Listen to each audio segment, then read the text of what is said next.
Good morning, everybody, and welcome to this week's Turning Towards Life with Lizzie and Justin. We are here, as usual, on Sunday morning. It's around about 9 o'clock, and I'm joining you from a very beautiful sunny day in Scotland. So I've managed to make it up to Scotland in our car with Matthew and Vesper, my husband and daughter, and we are really enjoying being in the fresh air by the sea. Completely different scenario to London, where we've been in lockdown for all these months. And so we're in this funny world now where we have to wear, I think it's the same in England too now, though, that we have to wear face masks in the petrol station and in the shops and everything. And I'm noticing that it's a kind of strange thing for me. And I don't know if anybody else, maybe Justin, you're the same, because I have glasses. As soon as I stick a mask on, the glasses completely steam up. So the whole thing is a complete stupid hot mess of me going into any shop.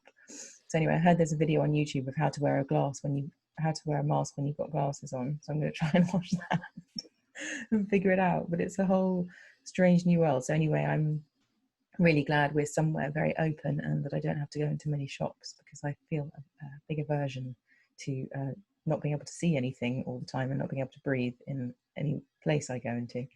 So I'm very grateful to be outside a lot and being in the world in that particular way, and really grateful to be here for this amazing source that you've brought, Justin. And again, I think it's true to say that I have just as normal a life as anyone else. So to come here and to be in this and to re-center and relearn things like this is talking about, this source is talking about listening and interpretation, and it feels so welcome to come to this kind of church, if you like, to come to this place where we speak about something consciously and in the field that we've made, Justin. I'm really grateful that we've continued doing this and that we're making this conversation an ongoing, long conversation. So I'm really grateful to be here and grateful to be including Meg Wheatley and paying some kind of respect to her by doing this together. Particularly as she, in part, Lizzie, is responsible for the name of this project. So I'll get to that. Well, I'm really pleased to be here too. When you said long conversation, I was thinking that this is maybe the longest sustained conversation I think I've probably had with anyone. Of course, I have lifelong conversations with many people, but not a purposeful, ongoing, we're turning up again and again and again to talk in this way. And maybe for many people who are listening, it's the longest conversation they've ever listened to. So I wanted to say thank you to you all for being part of this, and to also say, of course, in a way, just for anyone who's listening or watching, you're part of the conversation too. We can really feel how this happens, because it's something much beyond us.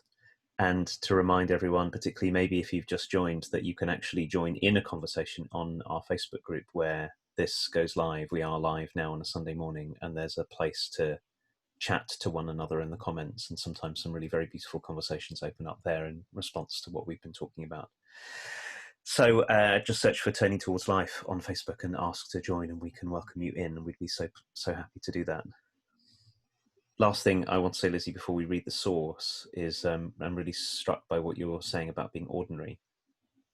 And I realise that one way to come at a conversation like this is a sort of very earnest way, which is, well, we think we've got this all sorted, or you should have this all sorted, or some kind of, that's the point of the sources. And I think the point of the sources is actually, in a way, completely upside down from that. It's to remind us all about the messy ordinariness of being a human, and how much we have to grapple with all the time, and all the mistakes we make, and inviting us to pay attention so that we can find ways of continuing to deepen and open and grow, but keep on never forgetting that there's no way, whilst being a human, not to be a human.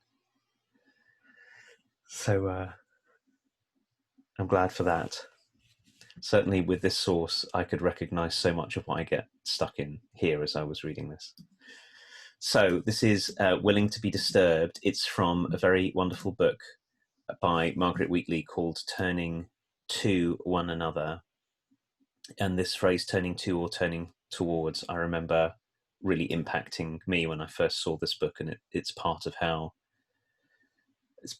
the genesis of this being called Turning Towards Life, at least from my side, and the Turning Towards One Another project that we've got going on in Thirdspace on Zoom every week is also, at least for my part, inspired by her work. And it's a beautiful book about talking to one another. So here we go, Willing to be Disturbed. We weren't trained to admit we don't know. Most of us were taught to sound certain and confident, to state our opinion as if it were true. We haven't been rewarded for being confused, or for asking more questions rather than giving quick answers. We've also spent many years listening to others, mainly to determine if we agree with them or not. It's impossible for two people to ever see things exactly the same, and to be curious about how someone else interprets things. We have to be willing to admit we're not capable of figuring things out alone. With so many interpretations available, I can't understand why we would be satisfied with superficial conversations where we pretend to agree with one another. What surprises and disturbs me is a very useful way to see my invisible beliefs. If what you say surprises me, I must have been assuming something else was true. If what you say disturbs me, I must believe something contrary to you. My shock at your position exposes my own position. When I hear myself saying, "How could anyone believe something like that?" a light comes on for me to see my own beliefs. These moments are great gifts. We weren't trained to admit we don't know. Most of us were taught to sound certain and confident, to state our opinion as if it were true. We haven't been rewarded for being confused, or for asking more questions rather than giving quick answers. We've also spent many years listening to others, mainly to determine if we agree with them or not. It's impossible for any two people to ever see things exactly the same. And to be curious about how someone else interprets things, we have to be willing to admit we're not capable of figuring things out alone. When so many interpretations are available, I can't understand why we would be satisfied with superficial conversations where we pretend to agree with one another. What surprises and disturbs me is a very useful way to see my invisible beliefs. If what you say surprises me, I must have been assuming something else was true. If what you say disturbs me, I must believe something contrary to you. My shock at your position exposes my own position. When I hear myself saying, "How could anyone believe something like that?" a light comes on for me to see my own beliefs. These moments are great gifts.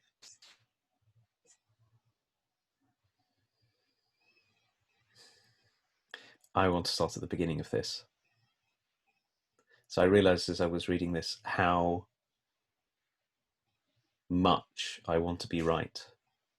How often, even when I say I don't, I very often still secretly do.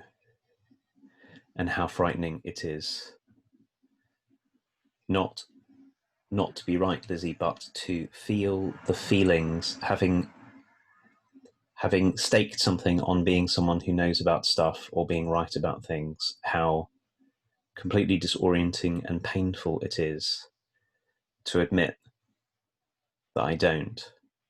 And even though I know that I've been consciously practicing not doing that, softening being right, it's still painful to be caught out. That's the feeling. It's something I think that probably got started very long ago, because it feels like something very small in me, not very adult in me. I'll get embarrassed, I'll get ashamed if I've started off standing somewhere and then really listen to you and find out that I could call what I'm standing on into question. It's really tender and it's really vulnerable, and I notice how often I don't want to do that. And the part that Meg Wheatley says at the end, which is so illuminating, is I think for a lot of the time when I find myself that way, and I have in the past found myself that way most of the time without even knowing it. This part that she points us to, which is when what we say makes us angry or surprises us or shocks us or disturbs us, the main thing that it does is it shows us that we have a position in the first place. Which I think at least for me, when I'm really, really certain I'm right about something, and very often this comes up for me, the place it most comes up for me is in relationships where I am sure that I've been the one who's been acted with integrity or acted with kindness or something, and the other person is the one who can't see and can't understand and all of that. It's such a great reminder to see that my shock or my anger actually shows me that what I have is not the only story about this. It just happens to be the story I have. Oh, I've got a position on this. Oh, and that's I'm in huge agreement with her on this, that when I can use my strong feeling about something that's happening in conversation with another or with other people, instead of as an opportunity to bolster my own position, to hold on more tightly, it's a real thing to start to learn that when we feel that, that's the moment to go, I wonder what it is that I'm holding on to so strongly that has me feel shocked at what you're saying. And just that move to go, I wonder what it is the part that allows you, Lizzie, to start to become a person who also has a place and a position, not just an untruth or something that's crashing into my own truth. Yeah. So what's arising? Well, firstly, what's arising for me, Justin, when you were saying about how frightening it is to not know, I want to appreciate that what I do see in you is your willingness to not know. And I know you say you've been practicing that, but it's one thing to be aware of something, and then it's another thing to actually let go. So it's one thing to go, I can see I'm just being righteous here and I just want to be right and I want to know. And you could just carry on. But I think that is a phase we have to go through in this path, is to just be able to see but not be able to do anything about it. So to be aware that I'm doing it, but to not then be able to act on it. But I feel like I want to acknowledge that I see you doing that a lot, where you are willing to be moved and then you move. Like you move off the place of what you thought you knew, but you're changed by people. I see you being actually changed and changing your response. And it just feels important to say that, because I think it's not something that's normal or regular in the world to see. And it's really hard to do it. And of course, there's probably times when you don't do it as well. It's like, all of us have a choice, and sometimes we take the choice and sometimes we don't. And we saw that we didn't take the choice, but we just couldn't. It was just too hard. Like walking back in the room after an argument. It's like, I want my legs to turn around and get me back in the room again, but they won't go back. And then sometimes my legs take me back. Like it just happens that way. So it feels really important to acknowledge that. And also what comes to me as well is sometimes it's really important to take a position on something.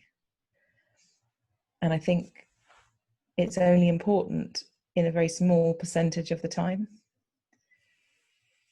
And the rest of the time, we don't have to take a position at all. Like there are decisions to be made, of course. But if we make decisions having lived just in that realm of decision making and not in the realm of reflection and allowing ourselves to be wrong and opening to all kinds of things before that decision making period happens, or before that stand making thing happens, we most likely probably wouldn't be taking a stand in the way that has integrity for us, really, really. So to be interrogated by our own reflection or relationships and conversations feels like part of the process of then being able to take a stand, to be able to make a decision, to be able to do something finite, But in the run up to that, it seems like I'm feeling invited anyway from this source to treat those moments as much less significant than the significance of staying open until that needs to happen. So instead of being a person that just makes stands and points and positions again and again and again through my life, what if I only use that superpower when I have to, rather than as a habitual way of responding to the world? And in the meantime, just keep opening and seeing and opening and being changed and having a light shone on my beliefs so that I can actually do those things when they come to pass with integrity, because I have opened and I've listened. And to treat those moments as something I've come to from a journey, rather than, oh, I just do this all the time, I've just got a position on everything all the time. And that's how I feel really invited in here, is to, and actually the middle part about the satisfaction with superficial conversations, pretending to agree with one another. I feel like that's become, well, I'm fine with that. Like, it's really okay, because sometimes things aren't my conversation to have, or my fight to fight, or whatever. But I feel like, and in a way, those opportunities for me are to learn about people's interpretation. So I can sit there in superficiality, and I learn a lot from superficiality. I learn a lot from mundane conversations where people are telling me who they are, and probably I'm telling them who I am. And it feels like those are equally important in a way, as a listener, to myself and to other people. And of course, I completely relish the conversations like we have. But it all feels like relevant learning information, whether it's superficial or deep or profound or mundane or ordinary.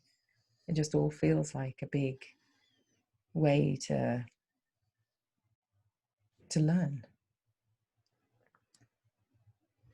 I want to read that middle paragraph in a slightly different way to the way that Meg Wheatley's written it, given what you've just said, Lizzie. When so many interpretations are available, I can't understand why we would be satisfied with superficial conversations where, and here's what the where is, I think, maybe this is exactly what she meant, where we give up on our own dignity and adulthood and capacity in order to pretend that we're not affected by what's being said. So I was thinking, whilst you were talking about something we've talked about now and again, about finding a way to be the right size for a human. And one way that many of us go, which is the first part of this, is we go too big. Like exactly what you were saying, and I so appreciate what you said to me, Lizzie, and I see that in myself as well. The learning to give up, I'm going to be right here, which is sort of grandiose. Like, I'm the one who's right and you must be wrong, and nothing you can say or do would possibly change me. That's like overinflated. But then this paragraph in the middle is about the other one that we do, which is so that I won't upset you, so that I won't have to feel anything, so I won't upset myself, so that I can get away with not being affected by this conversation. I'll make myself too small. And where something is that's important is at stake, I'll make myself superficial or irrelevant in it by just staying quiet or agreeing with you. Because I'm completely with you. Superficial conversation is wonderful and important. So I don't think it's that. I think it's what happens where we live a life of sort of being absent from ourselves for the sake of harmony. I really know about this one because that's my other thing I've done many, many times in the past, and have really learned in recent years how to have a voice and speak up for myself. So it's like she's doing a great job of showing us these two sides of it at the same time, which is the one side is being softening. I really loved the way you said it, which is holding our own position lightly enough that we can be changed by other people, but also reserving that point where the superpower of having a position is really called for, and that it might be that we've talked for 3 hours or 10 days and I still stand where I stood, but what I've done is I've let myself be the right size in order to find that. So not holding on at the start, but also not giving up, because how else do we learn from one another with all of the multiple interpretations there are in the world, unless we're willing to have an interpretation that we're willing to advance and to say, I see it this way right now, this is the way I see it. I think the move I heard in what you were saying that was so beautiful and so inviting is, what happens if we let ourselves hold on to what's important to us, but not so tight that it will close us down, and not so tight that it will shield us from one another, and they get super interested in another person's interpretation, and let ourselves feel all the feelings. So let myself feel shocked by what you say, let myself feel upset or inspired or opened or delighted or surprised or whatever. Let myself feel all of those, and as I feel them, because our feelings tell us a ton about what we care about, I can wonder about my own position, and maybe at the end we'll both be changed by our interaction, or maybe our positions won't be changed, but our capacity to understand the position of another, the dignity and humanity in another person. Or maybe we'll listen and really come to the conclusion that there's a profound flaw in the way that you're seeing things, and now I can see more clearly why I stand where I stand, because I've really listened to the reasoning and the explanation that has you take the position or believe what you believe, and I can now feel more clearly, oh, I get why I believe what I believe. So it has to not be I'm rigidly going to hold on, nor does any of this listening to one another have to be, oh, we're all just going to give up our place, we're all going to give up what matters to us in an effort to be nice and kind to one another. Somewhere in between there's staying open and staying true, like both at the same time. What just came to me, Justin, was the other day I had to apologize for something. And so when we step off that kind of I'm right thing, and it was about some kind of really trivial thing where my sister had said to me, oh, there's a coat in the cupboard in the cellar, but I'd forgotten that she said cupboard, so I was scrambling around in the cellar for ages to find this coat. And she said, but I did say it was in the cupboard. And I said, no, you didn't, you just said it was in the cellar. Like it was one of those like sibling arguments or whatever. And then she texted me the message, screenshotted the message that said she had said it was in the cupboard because she felt really bad that she'd made me scrabble around in the cellar. Anyway, I texted her and I said, oh, I'm really sorry. I was really tired that day and I didn't read your message properly. And in the saying of the sorry, it's such a tiny example and there was really nothing at stake. But even with that, I could feel the kind of shame that stops me from stepping off my position. Because if I step off, I have to experience the kind of shame of being a wrong person, the person who was wrong, or the person who didn't really know, or the person who didn't do something properly or whatever. And in that same example though, what I saw really clearly was that I could trust the person I was talking to, which happened to be my sister, that I can say I'm sorry, and she doesn't then write me off completely as a terrible person because I said I was sorry, which is it's the fear as well. It's like, well, if I'm not the person I said I was, if I don't have intact what I thought I had intact, my position, then maybe that person is going to completely write me off. So for me, it's like the relationship's at stake when I step off that place of my position. And so my question and curiosity is, what could I do to deepen my trust of other people, that I would still be welcome, even if I was wrong, even if I didn't know, even if my opinion was completely flawed and unsubstantial, all my fears about myself. What if they didn't determine how other people viewed me? What if they can see something in me that's more essential than all of those things? And what if I could trust that?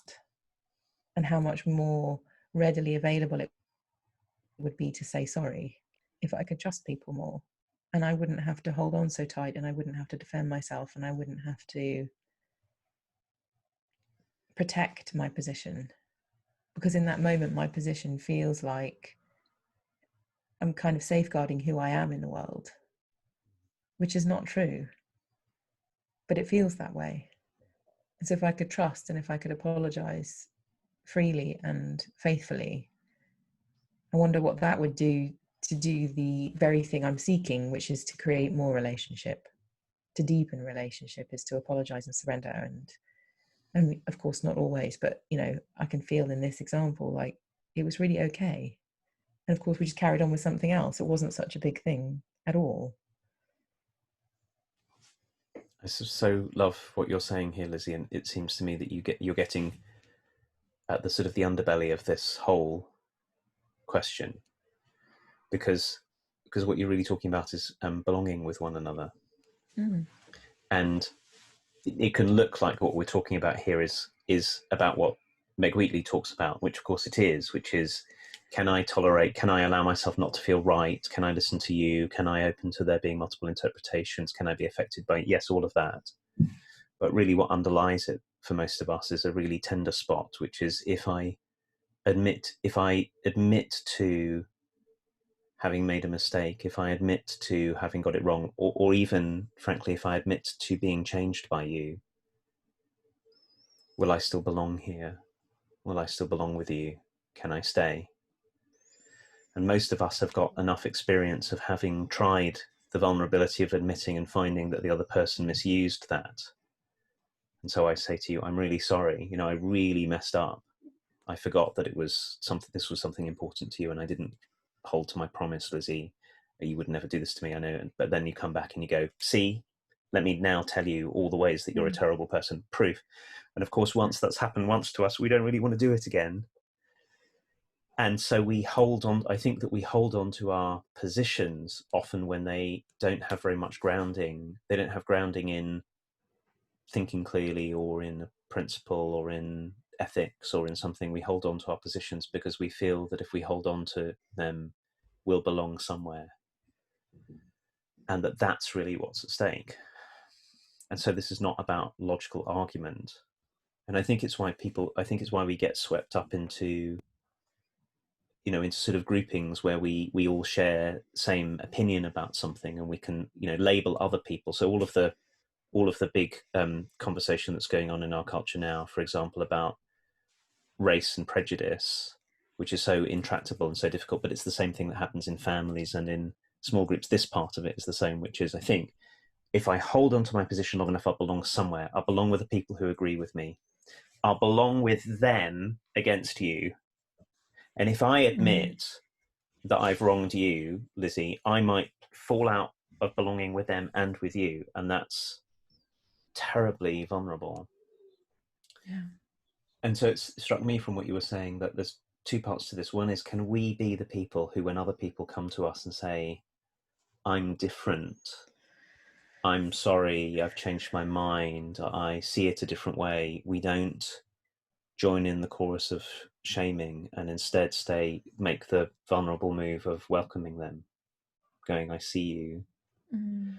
So that's one thing we could do. And the second thing that we could do for ourselves is, I wonder what it would take to learn to trust that we're held in life anyway. And even if I do come and apologize to you and you're feeling very wounded and you say something that's very wounding back to me, I can still trust that life is holding me enough, that it's safe to do that. Because otherwise the cost is that we all just rigidify in our positions because we're too afraid of shame mostly, I think, or not belonging, as I was saying. Yeah, I can feel huge relief when I consider this apology feeling. Like, until I apologize, I don't know how awful it was to not apologize.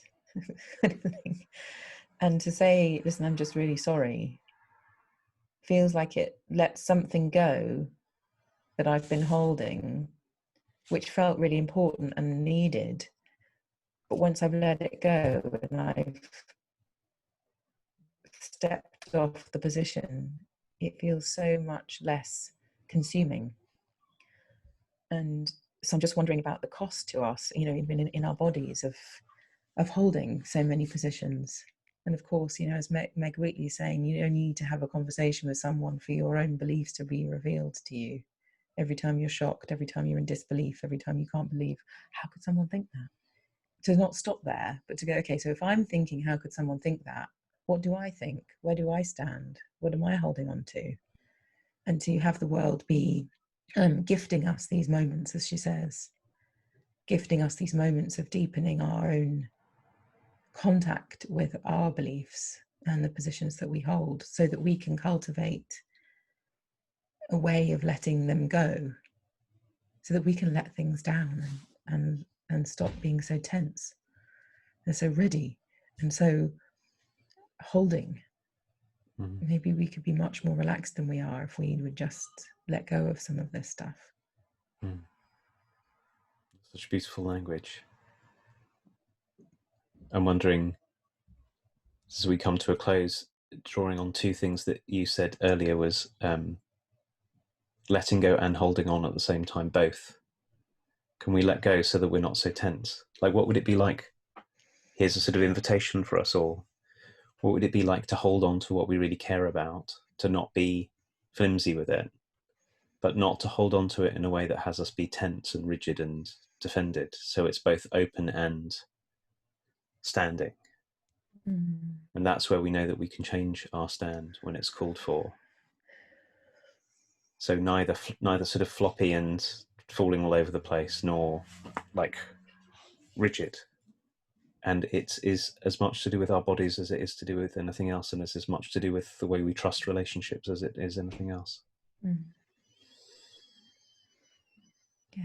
So it's definitely time that we should end today. And Lizzie, thank you so much for being in this conversation in this way. I feel like I'm also changed by it every time, which is a huge part of what makes this alive. Yeah, so. Me too. Thank you everyone for being with us for another week, and all being well, we'll be back same time, same place next week. Thank you, Bye-bye. everybody.